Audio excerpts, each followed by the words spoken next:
So back in the late 2000s, Valve was killing it. In 2007, Valve released Portal as part of the Orange Box. What originally started out as sort of like a bonus game that went along with the Half-Life expansions and Team Fortress 2 turned into a whole series in its own right.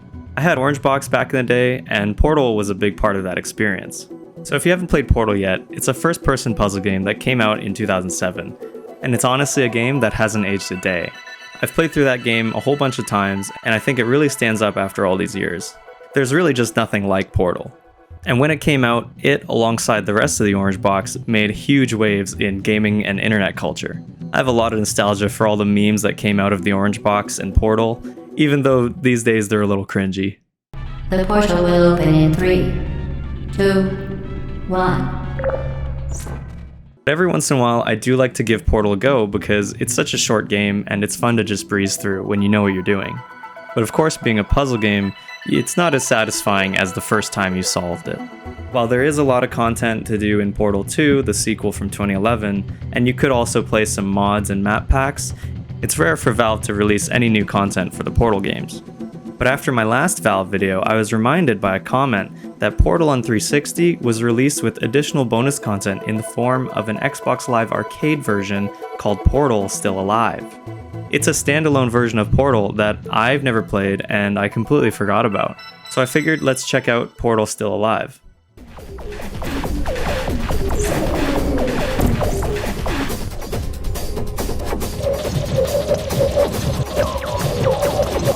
Now you're thinking with portals.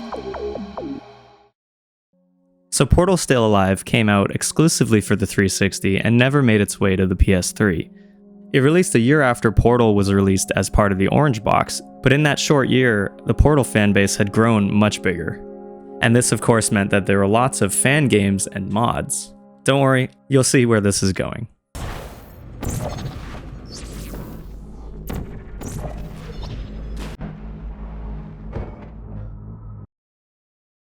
So after the game released, fans created a version of Portal in Flash called, well, Portal the Flash version. And that game had its puzzles converted into a map pack for the original PC game. And for whatever reason, those are the maps that you see in Portal Still Alive on 360. So a Flash fan game of Portal got updated into a mod for the original Portal, which got updated into an actual map pack for the original game, but only on 360. And with that in mind, I felt like I had to go back and check out the games that led to the bonus content being added to Still Alive. For more information, please attend an Enrichment Center Electrical Safety Seminar. What was funny to me when I was looking into Still Alive is that I actually played Portal the Flash version. When I was a kid, I used to go on websites like Newgrounds and play Flash games all of the time. And I know for sure that I definitely played Portal on Flash. Of course, I basically don't remember anything from this game, but knowing that it was involved with Still Alive, I felt like I had to check it out.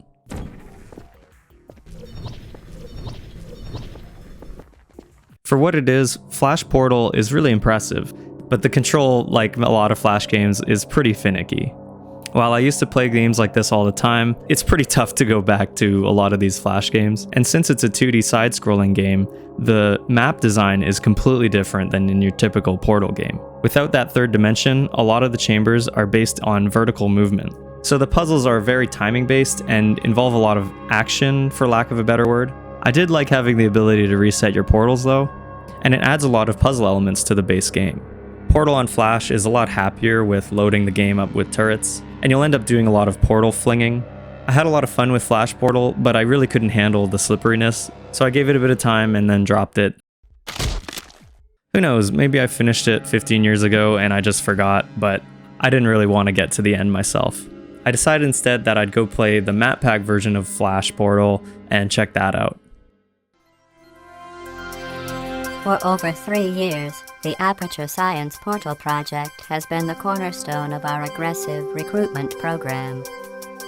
Thanks to Portal, we can weed out test subjects who, when confronted with science, may exhibit any or all of the following personality flaws: cowardice, impaired motor skills, poor judgment, fear of heights, weights, depths, bullets, and fire. So like I mentioned earlier, the Flash version of Portal got ported to the PC version as a mod/map pack. I played through the whole map pack to see what it was about. To be honest, the map pack is a lot of fun at first, but soon becomes a bit of a navigation nightmare. Especially the last or second last puzzles, it felt like I was an actual rat in a maze, trying to shoot through these one-way peepholes with portals and figure out what part of the puzzle I was in. I was getting really sick of remembering which tiny hole led to the other room with 3 other tiny holes that I could move through. Something that you can see from all angles in 2D doesn't quite make as much sense in a 3D space, and it leads to a lot of trouble that I'll explain later on. You remained resolute and resourceful in an atmosphere of extreme pessimism. The ending itself was actually really cool, and while it's not canon, it was a fun little twist on the original Portal game. Though I did get a bit confused at first, the final robot at the end was really surprising and pretty cool too. In general, you can't expect mods like this to have the same level of polish that you'd find in a Valve game, but it's a great excuse to just play a bit more Portal, right? It's the Borealis. Good God. Incredible. What? So a bit over a dozen of the maps from this map pack got added into Portal Still Alive, and they tend to be some of the better ones. They were released as bonus test chambers in order to entice players to double dip on Portal. But we've gotten way off track here, so let's go back to the officially released game. Your business is appreciated. So before we dive deep into the bonus content in the 360 version, I thought it was a good time to talk about the other console ports of Portal 1. Unlike some of the other Valve games I covered, PC Portal and PS3 Portal and 360 Portal are basically all the same game. Depending on how you feel, mouse and keyboard or controller might get in the way of doing things like portal jumping, but for Portal, I really don't mind playing on controller at all. The PS3 version might have some of the audio issues that Half-Life does, but I didn't really notice. Of course, when it comes to the console versions released before Portal 2, they don't have the alternate ending that got patched into the PC version, and it doesn't include the part where Chell gets dragged away. Is it Chell or Shell? Here, I'll put you on. That's you. That's how dumb you sound. I ran through Orange Box Portal on Series X as well, and it ran perfectly, of course. As far as I know, it's 60 FPS, and the load times are perfectly fine. When I got around to Still Alive on Series X, I managed to pick it up for $5 on sale, so it still goes for pretty cheap these days. I think $5 is pretty fair to be able to play the 14 new bonus levels. So I downloaded it up, and let's check it out. The only thing I noticed that was any different were the loading screens at first. Exclusive blue bars. Other than that, the base game is just Portal. As far as I'm concerned, the only actual difference in the base game for Portal Still Alive are related to the achievements. The Orange Box and Steam selection of achievements is a better set than the one on Portal Still Alive. The Orange Box achievements are just a bit more reasonable to attain, and I feel like some of the achievements in Still Alive are a little bit too much of busy work for me. Like beating the entire game by only going through orange portals seems like a tiring experience. I'm really not a crazy achievement hunter guy. I don't really care for them, and so maybe you would think that these are cool, but the variation of achievements don't really do anything for me. They probably should have just added all of these together in the PC version. You euthanized your faithful companion cube more quickly than any test subject on record. Congratulations. Of course, it's also worth noting that Portal on Switch also exists, and it has all the same features, just without the achievements.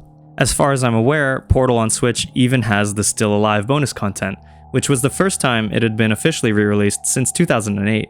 I would have checked, but I didn't feel like it was necessary. I didn't want to buy another copy of Portal. You're doing very well. So of course, the main reason to be playing Portal Still Alive now is to play the 14 bonus maps they included from the Flash pack. So I played through all 14 levels, and this is kind of how it went. In general, I found the solutions to be a little less clear than in the original Portal, but it might just be because they're new levels. Though it did feel like sometimes I was getting things right with the wrong answer. Compared to a lot of the open-ended puzzle boxes in Portal 1 and 2, the puzzle elements are put a lot closer together than it would be in the base game. It's partially due to it being a 2D game at first, but without context, a lot of the test chambers feel very claustrophobic.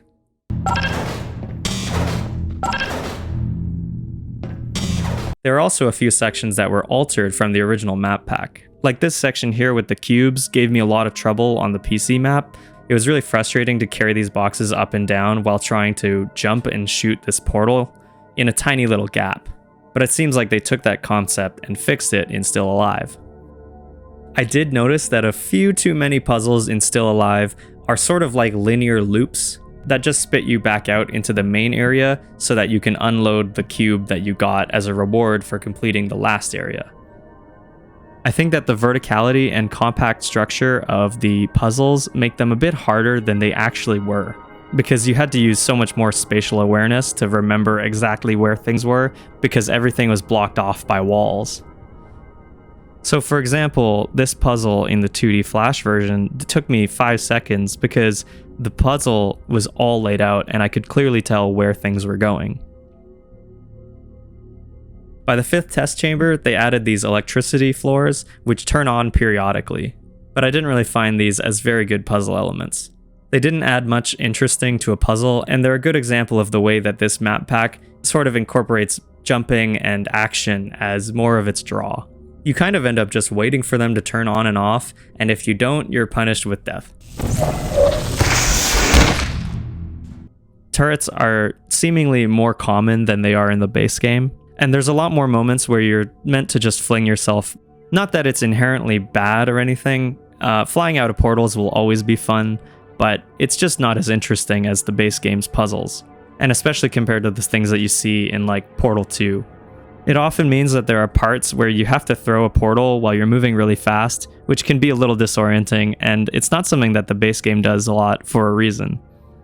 Clicking and placing portals in a 2D game is a lot different than being in first person and trying to manage to snipe a portal. The Still Alive maps also add a few backroom areas, sort of like at the end game of Portal 1, but there are a lot more in the map pack that got cut out.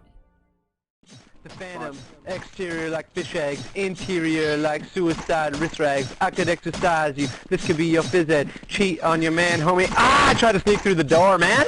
Can't make it, shit's stuck. Out of my way, son! Door stuck! Door stuck! Please! I beg you! We're dead! Another common puzzle trend that I noticed was that there are a lot more cubes in this one. And not in the sense that every level has a cube, but in the sense that every level has multiple cubes. There are quite a few levels that involve getting 2 or more cubes onto 2 or more buttons to open a door.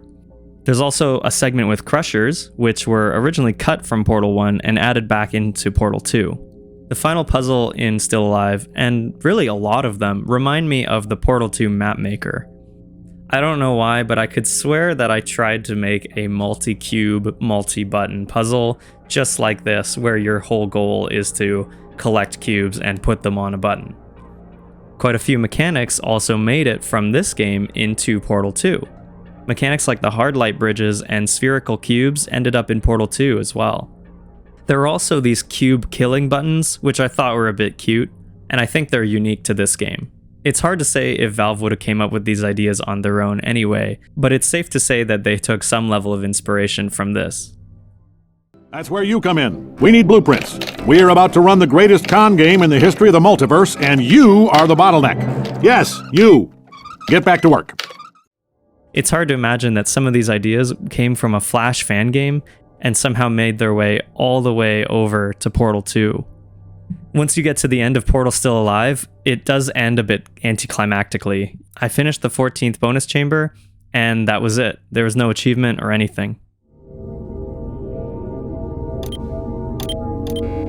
So that was Portal Still Alive. I had my fun with it, but I wouldn't say that they're must-plays for fans of Portal. If you really wanted to, you could definitely just download a map pack on PC. I'm sure there's a mod for the PC version to just play those test chambers. Having some aspects move to Portal 2 is probably the most interesting thing and the biggest impact that this made on the series.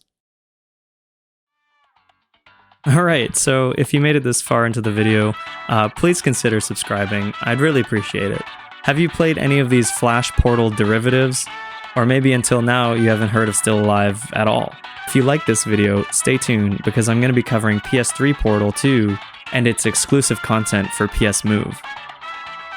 Anyways, again, thanks for watching and take it easy.